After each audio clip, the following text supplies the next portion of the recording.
Okay, welcome back to my demonstration of now how to do trace negative. So as you see, this is the plate that the matrix that we're working with after printing our trace positive. So this is our original drawing. As you can see, I guess I just missed over it. I should have probably used a colored pen doing it so I can actually see where I've been. But that's not a huge issue because now what we can do is you can look at it and I'm using a paper clip because I don't have a skewer or other reductive thing. I'm going to actually go in and kind of draw where I have my other little images. There we go. So now it's kind of more filled out, not losing a big space. A little thing right here. Get that too. Yeah, that's looking more like my original drawing. So, in these situations, what I like to do is I like to just kind of like smooth down most of these things, because when you're doing a trace negative, you can kind of make it your entire own because you're working with a bunch of background. I like to just wipe away a bunch of my excess ink and kind of follow the contours of this shape. Because in this series that I'm making, these images are kind of like mythical organs, if you will. So I want to make them look more like actual things that you might find in your body, which means you're probably not going to have a huge border around it. So now it'll be a more freestanding type thing. I'm just using blue paper towel. We can also use t-shirt or any other kind of soft cloth. Just kind of going around and wiping away from my image. And using the Akua ink, it's actually been super easy. Because unlike oil-based inks, the soy base wipes away beautifully. I don't want to wipe away too much. So in these little spaces, I can do some reductive work later. But just enough to give it a little shape. Kind of following the contours. And also I don't want to get rid of all of that rainbow roll that I worked on.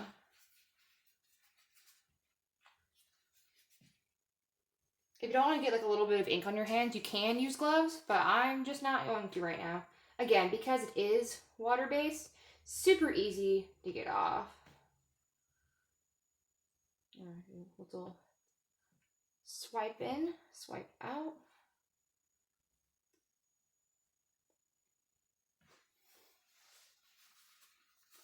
And keep going to different sides of my cloth, so I'm getting nice, crisp edges when I'm wiping away. Okay, yeah, liking how that's looking. Okay, now what I'm going to do is I'm going to take the cloth to my finger like this. I'm actually going to get right in these little spaces and create some nice negative space in my shape. Because the whole thing with monoprinting is you want to keep the luminosity of what you're doing, which means you want to see paper, and paper is your light. So maintaining the light is key. It's not perfect, but it's all right. I can fix it. When I wiped away too much, not a huge deal. So what I like to do, I like to take some of my Akua blending medium. And these are some of my pigments that I use for my rainbow roll. Do a teeny bit. Oh, I guess that one's not open. That's fine. Use my baby blending medium. Put a teeny bit in there. Grab your little detail brush. You mix it. I just mix it because it's going to give it a more vibrantness. And you're mixing with the blending medium, it's definitely looser. So what I'm going to do, I'm going to just kind of give it a little like shadow. Like you're actually looking at a 3D object. Like this is the inside of this organ. that's the beautiful part about working reductively and additively with these prints, because you can just kind of make it your own. When you're doing the actual trace positive, you're just focusing on trace.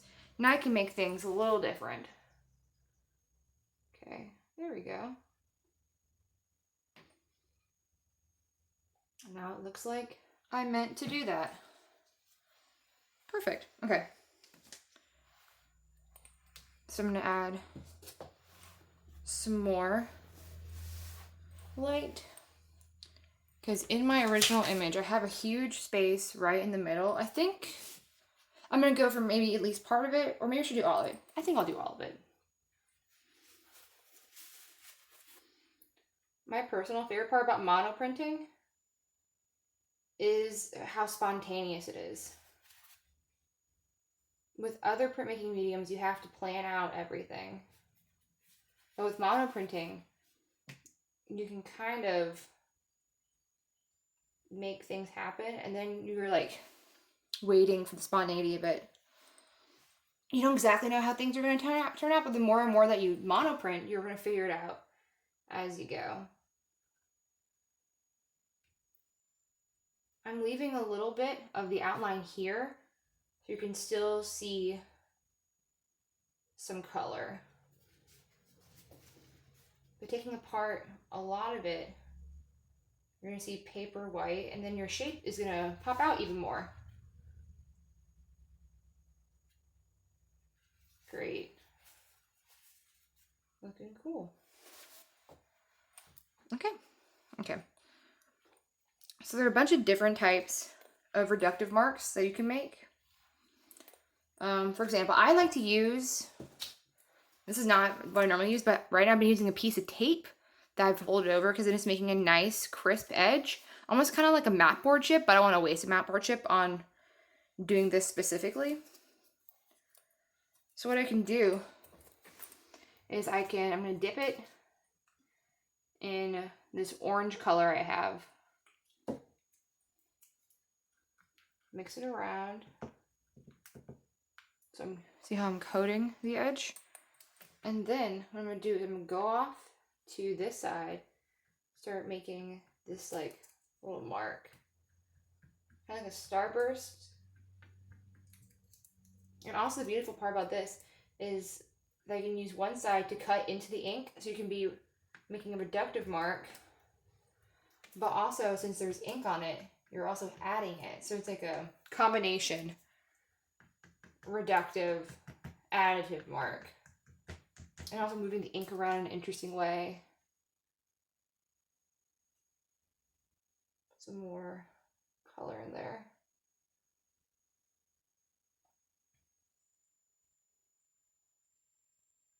Yeah.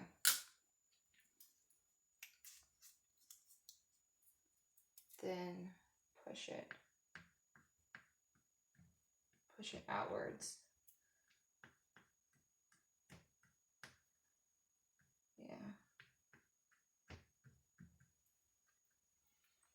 Yeah, so then you're getting a different kind of texture happening within your piece. As you see, this is kind of laying all like, kind of like two-dimensional, but this is having like a starburst work. But you're getting light in it, and then you're also getting this dark pigment, so you're having the two different balances. So I have more of those marks happening throughout my piece, kind of breaking also this border that I created. And also, like, over here, it didn't quite transfer as much as I'd like to, but that's okay. Just cover it up. It looks like you did it on purpose.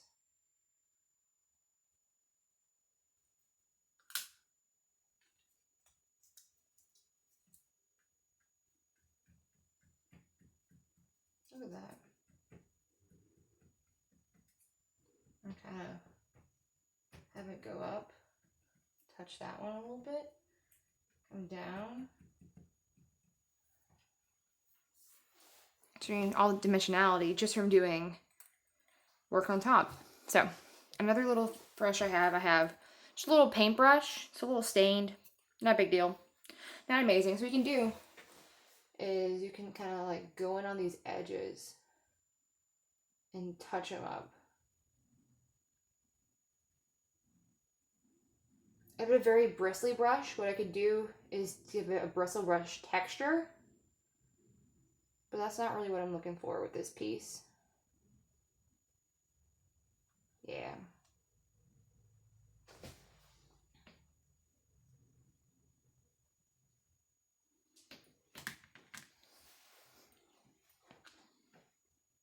Okay, I'm gonna continue making some marks. I have this orange pigment. What I like to do is have more of a deeper contrast happening, so I could put the orange right here and it would bring it out more. It's more of a faded orange color.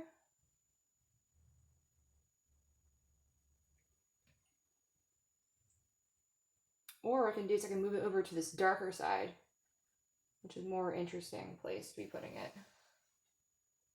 Right there.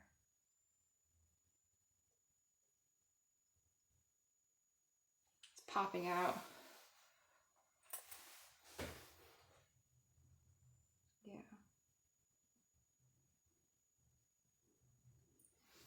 Okay. And one of my favorite moves that I've just discovered doing the other day is I'm actually going to blend these pigments as I go. So it's almost kind of making a gradient happen. You're painting additively. So I'm gonna have it go up into this dark. I have this little red color. Just start incorporating it into the orange and pulling it back into the red.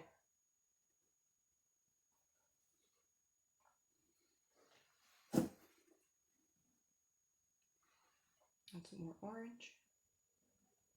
Yeah.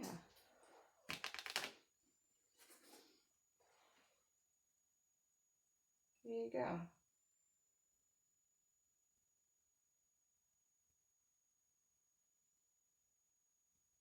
Cool.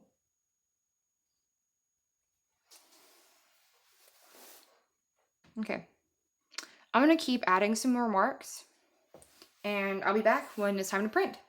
Okay, so here we are. Here is our final negative print. Oh wait. You always think it's the final, then you always see a little thing. You just wanna touch up real fast. Okay, great. Now, that's the final. I'm gonna go grab our paper.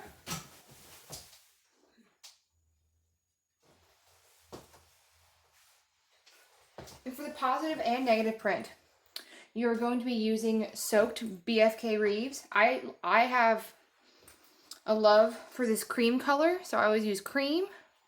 So we're gonna do the same thing. I'm lining it up with these two and the edge of my plate. Let that gently go down. So, I haven't been to the grocery store in a bit, so I do not have wax paper, but make do with what you have. I'm going to be using a blue paper towel to be the surface between my plate. Okay.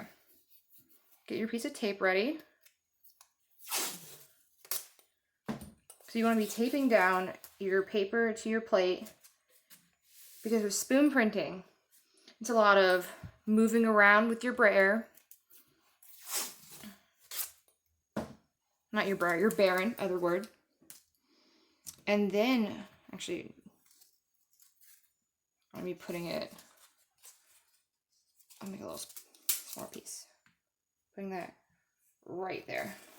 Okay, great. So, what I like to use for spoon printing is I'm going to use, first off, I'm using my rolling pin, just so I'm getting a nice push even tone throughout most of it. So then you're printing most of it, and then I'm gonna go in with my printing baron and be doing little details. So what I do, I'm gonna move this bench hook over a little bit more. I start in the middle and I'm pressing down and rolling forward and then back and going slowly more towards the edge of the paper.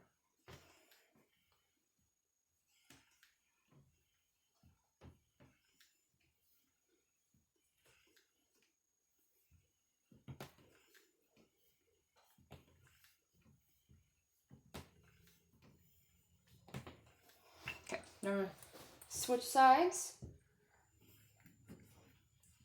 Because since this is a rolling pin and not a press, chances of it being perfect are pretty slim. And there probably is a low point in your rolling pin, because I know there is in mine. Okay, great. We're gonna do a little check on this print to see how it's doing. Okay, as you see, most of it actually is printing out pretty well, which is great. That's the whole point of it. But we're gonna do it even better. So secure it back down. Get your little barrier.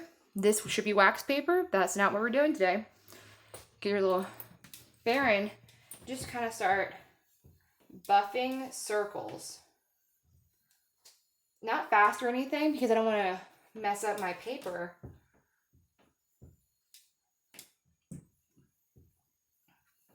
If you were making a bigger print that went more towards the edges, obviously I'd be using more paper towels. I don't want to be wasting supplies. Now I'm pushing everything out, kind of like a starburst motion.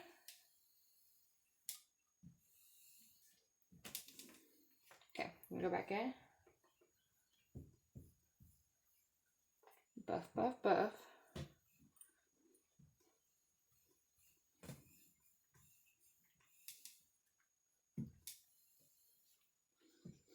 This is the most exciting part of printmaking, but it makes things a lot of fun. So I guess during this time, I'll tell a little bit about myself. Again, my name is Hannah Brooks. I am a BFA here at Georgia State, and I'm studying printmaking. I'm also the president of Print Club, and I have 2 cats. I fell in love with printmaking back when I took Stephanie's intro class. When was it? It was like not even that long ago. I think it was spring 2019? It could have been. I'm not sure, but I fell in love taking the same class that you guys are taking. And now that's all I kind of really want to do. Printmaking is just the best way to be doing a lot of things. Like mold all of the things we've been doing into one thing that makes a lot of easier things happen. Okay, let's see how this is looking. That's looking pretty good, honestly. Let me see. Yeah, okay, I'm gonna call that done. Okay, I'm gonna pull the tape off, and then I'm gonna show you guys. Be careful when removing your tape with your wet paper, because it will be removing some of your paper. Don't want to remove too much.